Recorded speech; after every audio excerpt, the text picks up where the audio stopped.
Welcome to Story Time with Sunshine Lutey. Hi, I'm Sunshine Lutey, and I have a story for you. It's a true story. The title is No Christmas. Christmas has always been one of my favorite holidays.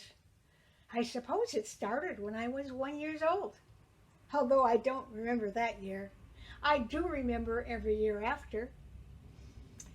Many years later, I realized how poor we had been, but I didn't know it then. Every Christmas, each child had many presents. Yes, they were things we needed, clothing, like socks, underwear, and an occasional rebuilt toy. On various years, a scooter that my father painted a bright, shiny red, a little red wagon, a rebuilt tricycle, a pair of used roller skates, and sometimes a beautiful dress that our mother created from old flour sacks. Every Easter, the children helped color eggs and then searched for carefully hidden, reused Easter baskets filled with colored eggs and maybe a piece of candy. My parents celebrated each child's birthday with a birthday cake. And usually the birthday child had a large present, and the unbirthday children each had a tiny little present, maybe a stick of gum. As an adult with children, that was Daryl and Denise, I tried to keep these traditions. Like my parents before me, we celebrated Christmas with gifts, Easter with coloring eggs together, and birthdays with cake and presents.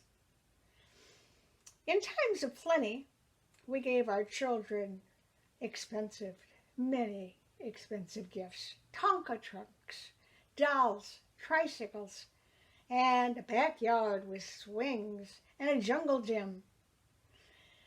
In times of poverty, we still celebrated. There was only 1 year where we could only give the children love, but that was a very special year.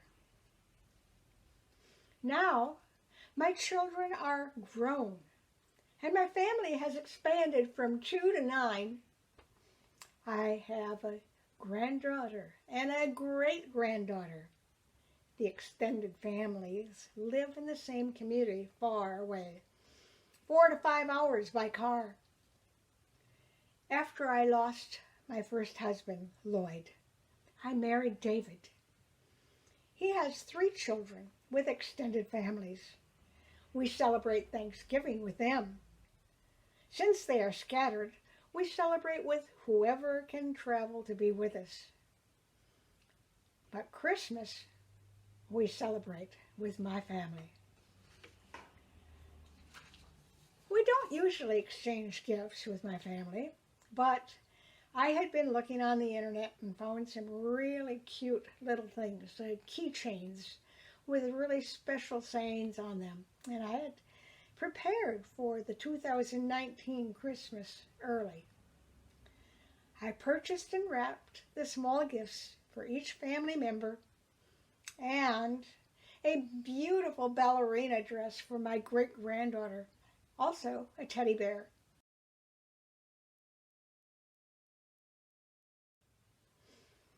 All the wrapped presents just lay waiting on the bed in my office for the day we were going to travel to Las Vegas. On December 15th, both my husband and I came down with horrible colds. I was certain we would be healthy enough to make our usual journey by car for the holiday. We planned to leave on Christmas Eve morning at 10 o'clock a.m.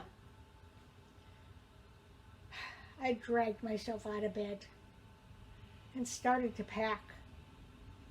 I wanted to be with my family so bad. But we just couldn't go. We might infect the family with our sickness. With tears rolling down my cheeks, I called the family members and then climbed back into bed.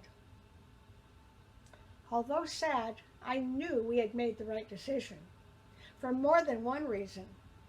I found out later that the day we were coming back, the pass, the mountain pass, was impassable. Nobody was getting through.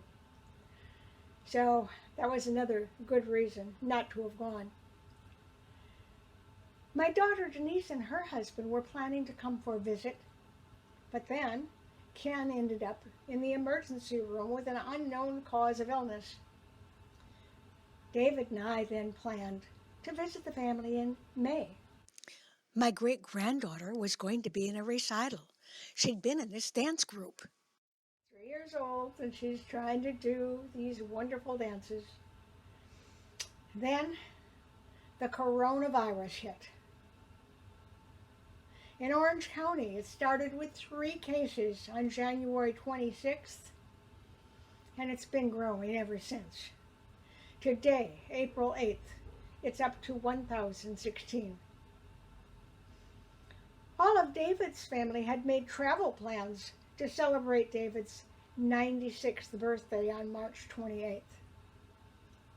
Instead, we had a Zoom meeting with 23 participants.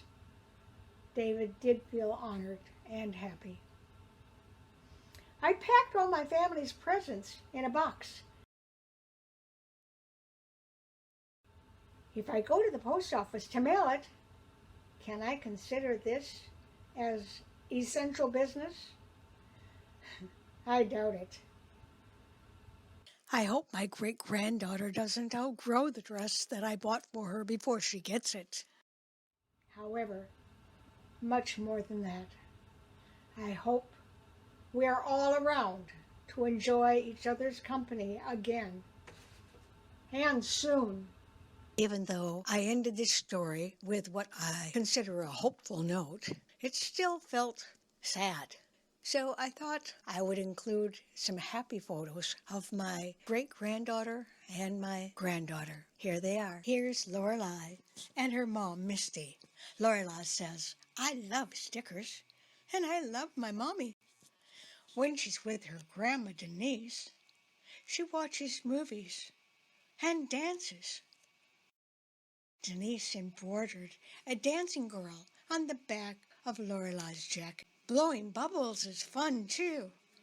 Oh, look, they're way up high.